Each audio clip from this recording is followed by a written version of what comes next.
Sleep is so important. It's so important for your children, and I'm gonna get a little spicy today, more than I usually do, because it's such a passion of mine to advocate for children and their sleep needs and empower parents to make sleep a priority for their families. Let's talk about what effects sleep deprivation has on your kids ages 0 to 8 years old and how we can avoid it. Hi, my name is Sarah Basio, and as the owner and one of the sleep experts at Yours and Baby Sleep, I have worked with hundreds of families all around the world to get their sleep on track, to make sleep a priority, and to leave all of the other noise at the door that you are a parent, you just need to be sleep deprived, because it's just not true. You can sleep and so can your children. Let's talk about how.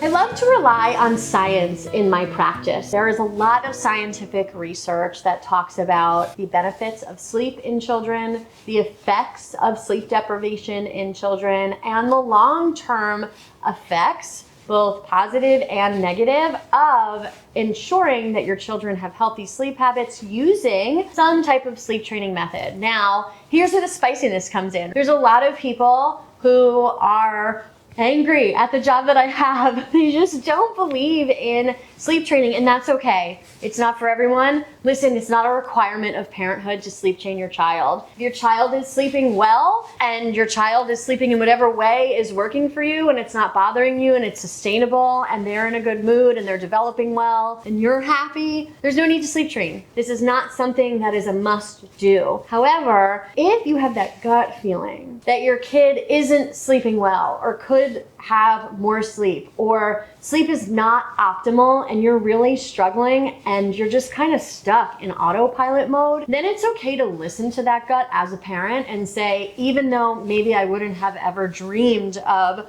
going through sleep training, I need help in doing it. But the biggest question that you might have is there any negative effect, or what would be the reason to do it? Like, what's the benefit of it? Because I know they're going to cry and I don't really want to walk through that. Is this harming them? I'm going to get all into it, citing several studies that I have read over and over and over again that I find so helpful in teaching parents that there is no negative effect on sleep training. There's nothing negative that come out of it. Before I get into those specific studies, I'd like to talk about what the negative effects of sleep deprivation are on your children. Keeping in mind that this is not information to make you feel shame or guilty or, oh my gosh, I'm such a bad parent. That's not my goal here. It's just understanding that there are choices that we can make in order to provide more optimal health. In the same way that we can choose to give our kids a lollipop or a pouch of applesauce, right? Like, these are choices that we can choose as well based on what our priorities are as a family. So when we talk about sleep deprivation, it really does affect every system in the body. So sleep runs on a circadian rhythm.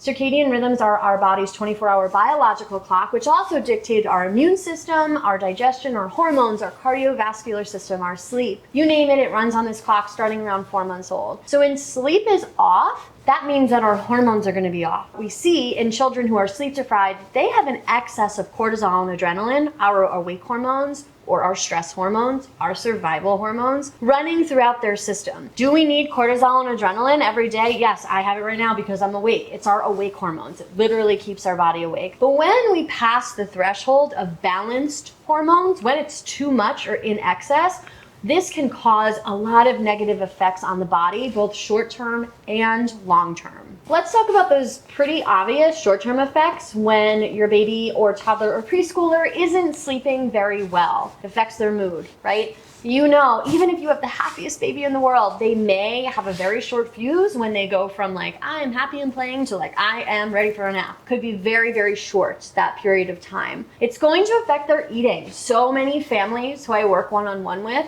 come to me and say, oh, but my child just isn't a great eater. Well, yeah, because their hormones are favoring just trying to keep their body awake because they're so tired. They're not able to have that balanced hormone to release those digestive enzymes that run on that circadian rhythm. So of course the body is going to overcompensate in other ways, meaning it could translate to a poor or what seemingly looks like a picky eater. Another thing that you might see is that your child is like wired. A lot of the times I'll have toddler parents come to me and say they just don't nap, they don't go to bed till 10, they just are low sleep needs. They're overtired, which equals wired. They're unable to settle down their body and get into a nice restful sleep because of that imbalance of hormones. That is going to be the short-term effects of sleep deprivation on your children. Now for the long-term effects. This is where I'm going to be citing some of those studies. So the first study that studied the long-term effects of sleep deprivation on children was written by a woman whose name is Price. And her study is called the 5-year follow-up of harms and benefits of behavioral infant sleep intervention randomized trial. It's a lot of scientific words. I'm not going to go into exactly what all of them mean, but this is a journal published, peer-reviewed sleep study that was conducted by legitimate, bipartisan people, right? So it basically means that it's legit. It's not a blog article that I'm quoting here. It is an actual study that has been reviewed by a scientific journal. In this study, what they did is they followed a group of cohorts for children who were sleep trained, a cohort of children who were not sleep trained, and then a control cohort, right, that didn't have one or the other. And they followed them over the course of 5 years, from 6 months old to 5 years old. What they saw in the group of children who were not sleep trained, who never had any type of behavioral sleep intervention, was that there was a higher incidence of behavioral issues, emotional regulation issues, lower academic outcomes, a higher incidence of ADHD diagnosis, as well as reports from the parents that these were just quote unquote difficult children. So you can see it's important to know that it doesn't mean that there is a causation, right? It doesn't mean we didn't sleep train, it causes children who are emotionally dysregulated and ADHD. There's no cause. Because there's a lot of other factors that happen in the middle of that 6 month to 5 year old, right, time range. However, there is a correlation here because when they studied the group of children who were sleep trained at 6 months old, who did have some sort of behavioral sleep intervention, such as time checks or chair method, or even cry it out, that those children had lower incidences of ADHD diagnosis, lower incidences of emotional dysregulation, lower reports of behavior problems in school, and higher academic outcomes. What the scientists decided after their almost 5-year-long study is that the reason for such differences in these two groups of children were due to the sleep deprivation and likely directly linked to the increase in cortisol and adrenaline in the babies and toddlers and preschoolers who were experiencing a higher rate of sleep deprivation because they did not know how to self-soothe or sleep through the night on their own. They had an accumulated sleep debt, and this was affecting the way that their brain was growing and developing, and therefore we were seeing a lot of long-term negative effects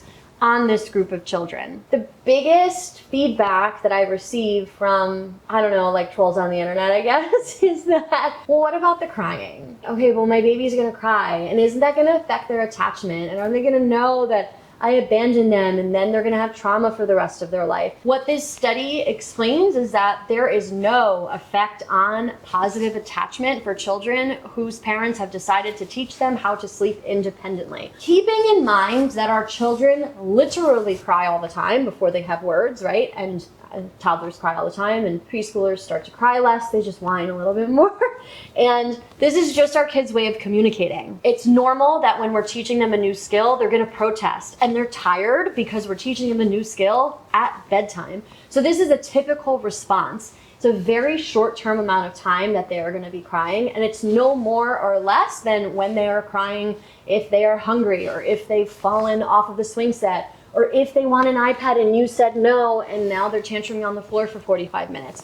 This is something that your children are going to do all the time. So what science says is there's no direct link to crying and attachment. It's how we support them through our teaching that is going to create and continue to nurture that firm attachment that we have with our children, even when we do teach them something during sleep training. What crying does do in the body is it does increase cortisol and adrenaline. So the science is very clear on that. When we cry, our cortisol and adrenaline increases. However, about 15 to 20 minutes after we are done crying, the cortisol and adrenaline goes back to previous levels, not baseline, because we're talking about sleep deprivation, right? We're not going to restore the levels back down to baseline just because they've cried, but it'll go back down to levels that it was at before we started crying.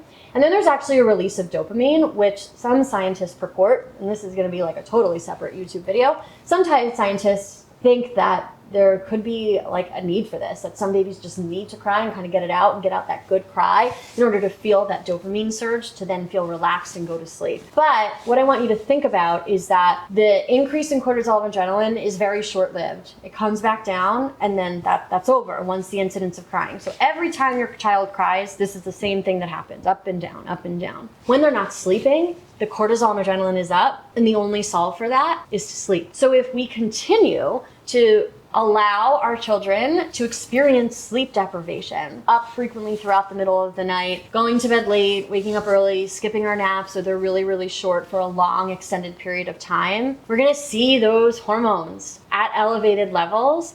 And over the course of a long period of time, this is what creates the negative effect. So the entry into the sleep training world is, there's so many barriers because of that crying, but it's not the crying that we need to worry about. This is something that's a natural developmental thing for our kids. It's actually the long-term effects of not sleeping and not being taught that skill that could be correlated to the negative behaviors, the inability to regulate, the academic outcomes, and the misdiagnosis of the ADHD. I make it no secret that I am really passionate about supporting parents who choose to prioritize their children's sleep. I am also passionate about not trying to convince everyone that this is for your family. If this isn't for you, if you've made it this far in the video, it's likely that this could be for you. It's likely that it's not for you. You could have scrolled already 10 minutes ago. If this is resonating with you and you're thinking, oh gosh, like, I've already had this gut feeling that I need to get sleep in order, but I really don't know where to start because I'm so in it. Remember, if your kid's sleep deprived, so are you.